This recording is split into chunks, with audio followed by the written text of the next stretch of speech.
بسم الله الرحمن الرحيم. الحمد لله رب العالمين، والصلاة والسلام على أشرف الأنبياء والمرسلين نبينا محمد وعلى آله وصحبه أجمعين. أما بعد. Leo katika halqa ya 6 tazungumzia kuhusu hukumu ya kuchelewa kulipa deni la saum mpaka kuingia Ramadhani nyingine. Tufahamu ayuha alikhwa wal akhawat kwamba haifai kuchelewa kulipa deni la Ramadhani iliyopita mpaka kuingia Ramadhani nyingine, na ikiwa mtu atachelewa kwa sababu ya udhuru aliyokuwa nao, udhuru endelevu ambao wamemfanya akashindwa kulipa mpaka ikaingia Ramadhani nyingine, basi huyu hatakuwa na madhambi juu yake, kwa sababu Allah subhanahu wa ta'ala anasema fattaqullaha mastata'tum, basi mcheni Allah kwa kadri ya uwezo wenu. Sasa huyu hakuweza kufunga kwa sababu ya udhuru ulioendelea mpaka ikaingia Ramadhani nyingine, kwa hiyo huyu hatakuwa na madhambi mbele ya Allah subhanahu wa ta'ala. Lakini yule ambaye udhuru wake uliondoka, ima ni maradhi au safari au haidh au nifas, anatakiwa alipe deni hilo kabla ya kuingia Ramadhani nyingine. Na inachukuliwa kupitia hadithi ya Aisha radhiallahu anha ambayo amesimulia kwamba yeye alikuwa akilipa madeni yake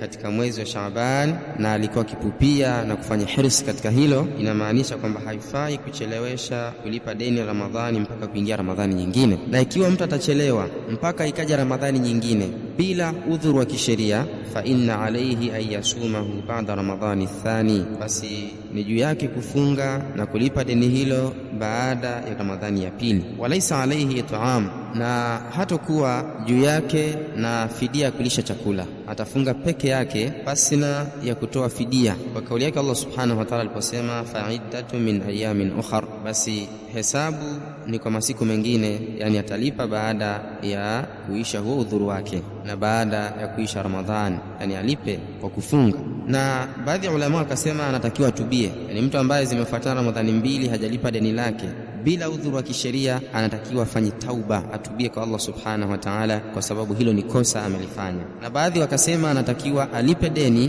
pamoja na kutoa fidia, lakini arrajih, kauli sahihi, Allah ndiye mjuzi zaidi, kwamba atalipa deni hilo kwa kufunga walau baada ya Ramadhani ya pili pasina ya kutoa fidia, lakini juu yake atubie na aombe msamaha kwa Allah subhanahu wa ta'ala. Kwa leo tutashia hapa. Tumomba Allah subhanahu wa ta'ala atubariki katika mwezi huu wa Shaaban na atufikishe salama tukiwa na afya njema katika mwezi wa Ramadhani. Ukiwa na swali au kuna masala inakutatiza katika masala ya siyam, katika masala ya funga, basi tuandikie kwenye comment au tutumie ujumbe kupitia WhatsApp, tutakujibu maswali yako biidhnillah tabaraka wa taala. Barakallahu fikum wa jazakumullahu khaira. Assalamu alaikum wa rahmatullahi wa barakatuh.